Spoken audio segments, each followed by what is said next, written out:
ഉത്തർപ്രദേശിലെ വാരണാസി ലോക്സഭാ മണ്ഡലം ലോക ശ്രദ്ധ തന്നെ ആകർഷിക്കുന്ന ഒരു മണ്ഡലമാണ്. അതിന് പ്രധാനപ്പെട്ട കാരണം പ്രധാനമന്ത്രി നരേന്ദ്രമോദി മത്സരിക്കുന്നു എന്നുള്ളത് കൊണ്ട് തന്നെയാണ് ആ മണ്ഡലം ശ്രദ്ധേയമായി മാറുന്നത്.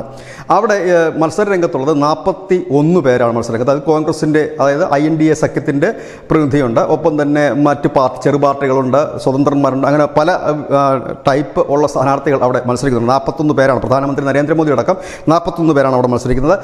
പ്രധാനമന്ത്രിക്കെതിരെ മത്സരിക്കുന്നതിന് വേണ്ടിയിട്ട് ഹാസ്യതാരം ശ്യാം രംഗീല പത്രിക സമർപ്പിച്ചെങ്കിലും അത് തള്ളിപ്പോയി. അതിനുശേഷം അദ്ദേഹം പറഞ്ഞത് ഗംഗാമാതാവിൻ്റെ അനുഗ്രഹം തനിക്ക് ലഭിച്ചില്ല, അതുകൊണ്ട് താനിനി മത്സരിക്കാനില്ല, രാഷ്ട്രീയത്തിലേക്കും ഇല്ല എന്ന് പറഞ്ഞുകൊണ്ട് അദ്ദേഹം പിന്മാറി. അതിന് തൊട്ടു പിന്നാലെ ഒരു ഹർജി സുപ്രീം കോടതിയിൽ എത്തുകയുണ്ട്. ആ ഹർജിയിൽ പറയുന്ന കാര്യം ഇതാണ്: ഈ വാരണാസിയിലെ നാമനിർദ്ദേശ പത്രിക സമർപ്പിക്കുന്നതിന് ഡേറ്റ് നീട്ടണം എന്നാണ്. അത് 14-ാം തീയതി ആയിരുന്നു ഡേറ്റ്. അത് ഇനിയും കുറച്ച് ദിവസം കൂടി നീട്ടണം. കാരണം ഈ ഹർജി നൽകിയ ആൾക്ക് അവിടെ പത്രിക നൽകണമെന്ന് താല്പര്യമുണ്ട്. അതിനിപ്പോൾ സമയമില്ല, കുറച്ചുകൂടി നീട്ടി നൽകണമെന്ന് ആവശ്യപ്പെട്ടുകൊണ്ടായിരുന്നു ഹർജി.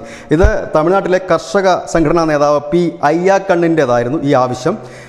ഈ ആവശ്യവുമായി കോടതിയിലെത്തിയ അയ്യാക്കണ്ണിനോട് കോടതി ചോദിച്ചത്, എന്തുകൊണ്ടാണ് നിങ്ങൾ വാരണാസിയിൽ മത്സരിക്കണമെന്ന് ഇത്ര നിർബന്ധം പിടിക്കുന്നത്? നിങ്ങളുടെ പ്രവർത്തന കേന്ദ്രം കേരളവും തമിഴ്നാടും കർണാടകയിലുമാണ് ഈ സംഘടനയും ഈ നേതാവും പ്രവർത്തിക്കുന്നത്.